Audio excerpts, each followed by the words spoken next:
Terima kasih sudah mampir di channel saya. Jangan lupa untuk teman-teman klik subscribe dan nyalakan loncengnya. Dengan subscribe, teman-teman sudah mendukung channel ini dan membuat saya semakin semangat untuk berbagi tips dan trik.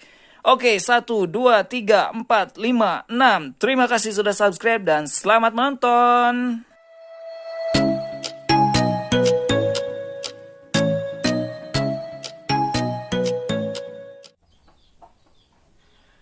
Halo guys, Assalamualaikum warahmatullahi wabarakatuh. Balik lagi bersama saya, Nordin Hairudin. Dan pada kesempatan kali ini saya akan mencoba memaparkan tentang apa saja yang menjadi alasan orang beriklan di Facebook Ads dan mereka dipastikan gagal gitu ya. Jadi teman-teman semuanya wajib simak sampai selesai. Dan pertanyaannya, apakah teman-teman termasuk salah satunya? Kalau termasuk salah satunya, maka teman-teman harus memperbaiki atau merubahnya. Dan sebelum saya lanjut, saya mengingatkan pada teman-teman semuanya, jangan lupa untuk klik subscribe dan nyalakan loncengnya, supaya itu menjadi motivasi untuk saya akan terus melakukan update-update terbaru, tips dan trik terkait Facebook Ads dan lain-lain di channel ini.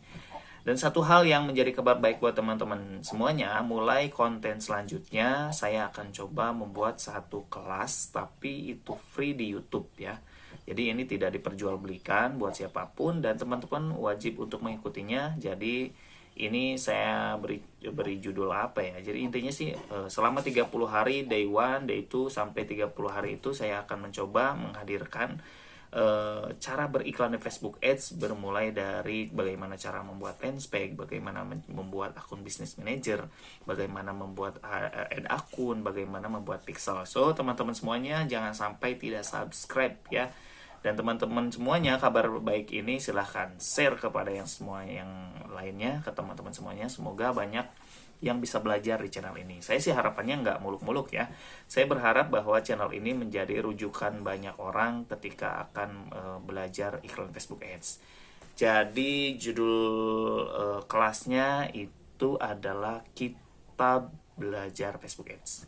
Jadi kenapa kitab? Karena kitab kan sebagai rujukan. Nah, mudah-mudahan channel ini menjadi rujukan semua orang yang ingin belajar Facebook Ads. Oke, terima kasih. Oke, kembali lagi ke topik, yaitu alasan-alasan yang membuat orang gagal di Facebook Ads. Ini dia teman-teman, saya coba buka ya.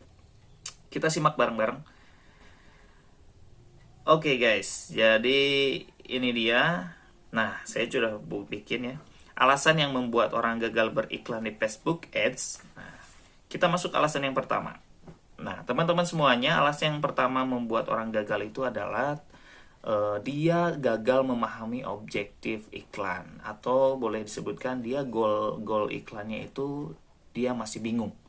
Nah, rata-rata biasanya ini saya yakin untuk pengiklan pemula di Facebook Ads, mereka beriklan di Facebook Ads itu adalah untuk menghadirkan penjualan gitu ya, karena memang tentu belajar Facebook Ads dorongannya untuk meningkatkan penjualan. Nah, teman-teman, tapi di sini saya akan coba sampaikan semuanya terkait objektif iklan supaya teman-teman semuanya paham dan tahu goal apa atau objektif apa yang harus digunakan ketika beriklan. Nah, jadi ini teman-teman saya coba perlihatkan. Nah, ketika teman-teman akan memulai iklan kan ketika membuka Ads Manager itu kemudian create ads gitu ya, atau buat iklan. Nah, teman-teman akan disuguhkan dengan pilihan seperti ini.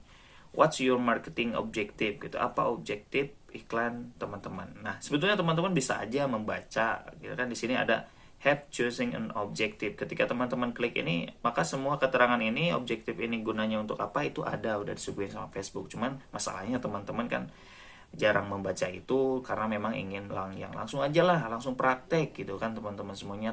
Kemudian itu juga sebetulnya bisa bahaya ya, karena memang teman-teman ya asal beriklan gitu ya. Nah, simak. Yang pertama ada brand awareness. Brand awareness ini teman-teman semuanya, ketika brand awareness ini digunakan, tujuannya adalah untuk memperkenalkan sebuah brand atau produk teman-teman gitu ya kepada audiens gitu. Jadi tidak ada hubungannya dengan penjualan, tapi ini lebih ke pengenalan bahwa nih teman-teman punya brand ini, semoga audiens tahu dan market tahu gitu ya. Nah, kemudian kedua reach. Reach juga sama ya, tujuannya ya nge-reach itu menyebarluaskan gitu terkait informasi ini pun tentang brand, tentang produk teman-teman gitu ya. Jadi intinya yang pertama brand awareness dan reach itu untuk memperkenalkan, mengawarekan gitu ya sebuah brand gitu teman-teman. Jadi misalkan ya kayak Honda gitu ya, atau misalkan sering banyak lah iklan-iklannya ya, memperkenalkan brandnya supaya si pelanggan-pelanggan tuh makin dekat dengan brand dia. Kayak gitu. Kalau teman-teman ingin lebih dekat dengan pelanggan, silahkan bisa gunakan brand awareness.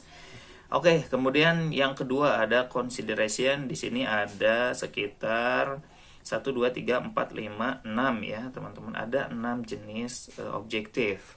Nah, objektif yang pertama adalah traffic. Ya, kalau dulu itu namanya call to website, click to website atau CTW ya. Nah, teman-teman, traffic ini kapan digunakan? Traffic ini berhubungan dengan si Facebook untuk menyebarluaskan sebanyak-banyaknya orang yang senang mengklik ke website gitu ya. Tapi ini tidak menunjukkan penjualan, teman-teman. Karena memang hanya menyebarluaskan si Facebook itu untuk orang yang senang mengklik website aja. Nah, cocoknya untuk apa? Biasanya ini untuk website atau laman-laman berita gitu ya. Kalau teman-teman bermain Google Ads gitu ya di website, menggunakan website ini, tipe iklan objektif ini cocok banget gitu untuk menghadirkan orang-orang yang senang mengklik ke website gitu ya, untuk membaca artikel, membaca ya intinya report ataupun apa-apa gitu ya. Teman-teman misalkan buat jurnal, ya teman-teman jangan gunakan konversi gitu ya, dan nggak jualan, tapi gunakan traffic. Oke, kita masuk kedua, engagement. Nah, engagement ini adalah jenis objektif untuk menjangkau orang-orang yang senang dengan interaksi. Nah, interaksinya apa aja? Dengan like, comment, share. Nah, itu Facebook akan menjangkau orang-orang itu. Nah, biasanya ini juga digunakan untuk penjualan, teman-teman. Karena memang rata-rata biasanya pemula menggunakan ini juga gitu ya. Jadi misalkan gini, saya ingin mengundang orang yang suka komen, misalkan kan akhirnya mengundang banyak komen di konten itu gitu, dan nanti balas komen ketika ingin menyarankan ke WhatsApp, itu di komennya ditulis ke WhatsApp atau ke website gitu ya, diarahinnya. Nah, teman-teman, jadi kalau misalkan ingin menjangkau orang-orang yang senang untuk interaksi like, komen, dan share, bisa menggunakan objektif engagement. Nah, kita masuk yang ketiga. Yang ketiga ada apps install. Jadi install aplikasi. Teman-teman kalau misalkan mendevelop atau mengembangkan ke aplikasi, teman-teman bisa gunakan ini. Jadi objektif yang ketiga ini cocok ketika teman-teman ingin memperkenalkan sebuah aplikasi, karena memang nanti settingannya adalah menginstal. Oke, objektif selanjutnya ini ada video views. Nah, video views itu apa gitu ya? Aduh, jadi belepotan. Oke, video views itu adalah ketika teman-teman mempromosikan bersifat video gitu ya. Jadi misalkan teman-teman bisa promosi penjualan dengan video gitu. Nanti mendapatkan audiens dengan apakah itu 10% menonton atau 5% atau kalau sampai 20-75% audiens yang menonton itu. Nah, cocok banget nih untuk konten kreator ya. Kayak gitu. Oke, selanjutnya ada lead generation. Nah, lead generation ini tujuannya untuk mendapatkan data, teman-teman. Jadi misalkan kan teman-teman mungkin pernah mendapatkan iklan, ketika diklik itu isinya form. Jadi untuk mendapatkan data, biasanya ini orang trainer gitu yang menggunakan ini, kemudian kelas-kelas, kemudian lembaga-lembaga charity ataupun yang lain ingin atau mungkin bahkan bisnis-bisnis yang elektronik juga sering ya, atau kendaraan. Ini menggunakan lead generation tujuannya untuk mendapatkan data pelanggan gitu ya. Jadi misalkan kamu ingin berlangganan untuk mendapatkan e-book gratis gitu menggunakan ini. Nah, selanjutnya adalah objektif message gitu ya, pesan gitu. Jadi ketika diiklankan itu langsung mendirect ke iklan pesan. Jadi didirect ke pemesanan. Jadi pesan chat Facebook. Nah, oke, selanjutnya ada conversion, teman-teman. Nah, conversion ini dia biasanya dipakai untuk penjualan gitu, iklan. Nah, itu biar lebih tajam gitu, karena kan memang di konversi ini berhubungan dengan pixel dan event gitu ya.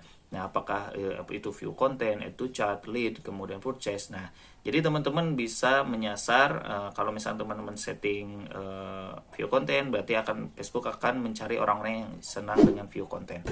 Tapi kalau misalkan dengan purchase, berarti orang-orang yang senang dengan purchase gitu ya, dengan membeli gitu, kayak gitu. Nah, itu akan lebih tajam tertarget kayak gitu. Jadi targetnya jelas sudah ditentukan dari awal. Kayak gitu, teman-teman. Jadi tidak seperti traffic gitu ya. Nah, kemudian ada katalog sales. Nah, ini untuk menjual katalog. Nah, tapi teman-teman harus membuat katalog dulu di Business Manager gitu ya. Jadi, si Penspec-nya punya katalog dulu, nah baru bisa mempromosikan ini. Nah, biasanya kalau misalkan udah punya pelanggan, atau misalkan audiens yang custom, itu ingin dipromosikan kembali gitu, katalognya bisa menggunakan ini gitu, kayak gitu. Nah, yang terakhir itu adalah objektif store traffic. Jadi toko offline. Nah, ini berhubungannya teman-teman kalau ingin mempromosikan toko teman-teman di sekitar atau mungkin dengan menjangkau radius berapa kilometer, ini bisa menggunakan event objektif yang ini, teman-teman. Jadi misalkan teman-teman jual cilok gitu ya. Nah, teman-teman bisa mempromosikan misalkan saya pengen radius 25 kilo dari sini mengetahui toko ini. Nah, bisa menggunakan ini. Jadi tidak selalu melulu misalkan dengan yang lain gitu, dengan traffic, dengan conversion. Kalau memang teman-teman ingin memperkenalkan toko teman-teman secara offline, bisa menggunakan store traffic. Tapi ini juga kemarin sih ketika saya coba, ini karena katanya ada COVID gitu, jadi nggak bisa digunakan katanya gitu. Tapi teman-teman boleh dicoba. Nah, itu teman-teman, alasan yang pertama yang membuat orang gagal dalam beriklan Facebook Ad adalah gagal memahami objektif. Nah, kira-kira teman-teman dengan mengetahui objektif ini, mana sih objektif yang bisa teman-teman gunakan? Tapi kalau misalkan teman-teman biasa untuk penjualan, bisa menggunakan engagement atau konversi. Kayak gitu. Oke, kita lanjutkan. Nah, alasan yang kedua itu membuat orang gagal beriklan Facebook Ad adalah gagal membaca iklan. Nah, padahal saya sudah pernah membuat video sebelumnya, teman-teman bisa cek, scroll ya di thumbnail, timeline channel ini. Saya men-share terkait bagaimana membaca iklan, kemudian supaya teman-teman bisa memutuskan apakah iklan itu di-kill, diedit ataupun di-off-kan. Kayak gitu. Nah, alasan kedua tidak bisa membaca iklan. Nah, jadi gini teman-teman, saya akan buka lagi. Nah, jadi gini teman-teman, ketika beriklan, teman-teman kan menyeting metrik atau kolom metriknya itu di setting. Nah, kalau misalkan masih bingung, silahkan tonton video saya yang sebelumnya. Nah, jadi ketika melihat result dan cost per resultnya ini ya, untuk mengetahui keuntungan penjualan. Jadi kalau bengkak berarti ada yang perlu diperbaiki gitu ya. Jadi misalkan ini kok bengkak cost per resultnya misalkan melebihi KPI, misal KPI-nya nggak boleh lebih dari 15.000, oh ternyata menjadi 20 atau 30.000. Nah, itu artinya teman-teman ada yang perlu dilihat atau diedit teman-teman. Nah, tapi sebelum diedit, dilihat dulu. Misalkan gini, CTR-nya apakah bagus atau enggak gitu ya. Nah, kemudian impresi, kalau misalnya sudah impresi 3.000 sampai 8.000 gitu ya, bisa dilihat. Kalau memang agak sedikit ada potensi, lihat sampai 8.000. Kalau misalkan udah 3.000 nggak ada, bisa diedit atau di kill.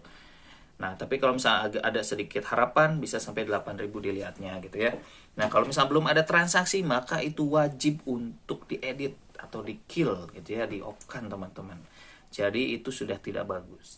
Oke, ketiga, CTR itu menunjukkan presentasi yang klik dengan yang klik iklan teman-teman. Jadi siapa yang mengklik gitu ya konten itu, maka semakin bagus, semakin banyak CTR-nya semakin bagus. Nah, kalau misalkan CTR-nya rendah, artinya yang harus diperbaiki adalah ads kontennya. Ads kontennya nggak menarik teman-teman, kayak gitu. Jadi kemudian selanjutnya dilihat bagian landing page view. Ketika tidak ada atau timpang antara landing page view dengan konversi event fix, lead kemudian purchase ataupun yang lainnya yang teman-teman setting, maka yang harus dirubah adalah landing page-nya yang nggak menarik gitu teman-teman. Jadi intinya teman-teman harus paham bagaimana membaca. Nah, saya sudah share bagaimana cara baca iklan, silahkan tonton ya videonya, ada di channel saya. Oke, kita lanjut ke yang ketiga. Alasan yang ketiga, gagal. Enggan melakukan uji coba berulang, teman. Jadi, teman-teman ketika beriklan jangan sampai hanya sekali coba. Misal, sekali coba on, aku boncos nih, aduh udah ngapain misalkan off dulu dah seminggu, misal libur. Nah, akhirnya teman-teman tidak mencoba lagi. Nah, teman-teman ketika ada kesalahan, silahkan uji lagi, coba lagi, uji lagi, coba lagi. Karena nggak mungkin ya teman-teman ketika apalagi pemula ya itu langsung istilahnya pok torolong gitu ya, langsung aktif, langsung profit gitu, nggak mungkin gitu kayak gitu, kecuali memang rezekinya gitu kayak gitu. Jadi intinya sih lakukan uji coba, karena setiap orang punya gaya sendiri dalam beriklan di Facebook Ads. Yang penting profit gitu ya. Ilmu kayak apapun kalau nggak profit nggak usah dipakai gitu ya. Tapi kalau misalkan teman-teman ilmu sederhana tapi profit, gunakan itu.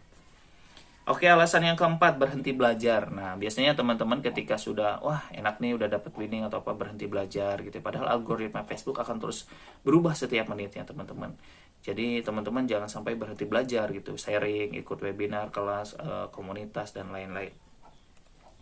Oke, nah ini alasan terakhir. Alasan kelima adalah Anda putus asa gitu. Jadi biasanya ini dialami oleh orang-orang yang sudah kengerian dengan keboncosan, atau mungkin aduh nggak punya duit lagi nih misalkan, nah kayak gitu. Atau mungkin aduh boncos mulu nih, gimana nih. Nah teman-teman kalau misalnya boncos ya coba lagi, belajar lagi kayak gitu, jangan putus asa. Karena nggak mungkin gitu ya, teman-teman mungkin melihat orang-orang yang berhasil dalam beriklan Facebook Ads, pasti mereka juga mengalami kepahitan-kepahitan gitu ya, tapi mereka nggak berputus asa karena mereka juga bisa, pasti teman-teman juga bisa kayak gitu. Nah, itu dia teman-teman, kurang lebih terkait alasan yang membuat orang gagal beriklan di Facebook Ads itu seperti itu. Dan mudah-mudahan teman-teman tidak termasuk dalam salah satunya gitu ya. Kalau misalkan teman-teman termasuk, maka teman-teman harus memperbaikinya. Oke, thanks sudah menonton video ini, dan jika bermanfaat silahkan klik share, dan ada pertanyaan silahkan klik di komen.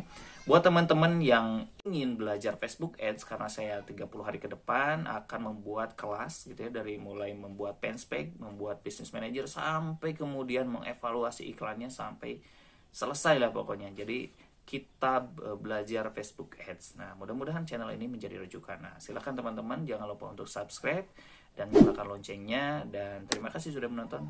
Assalamualaikum warahmatullahi wabarakatuh.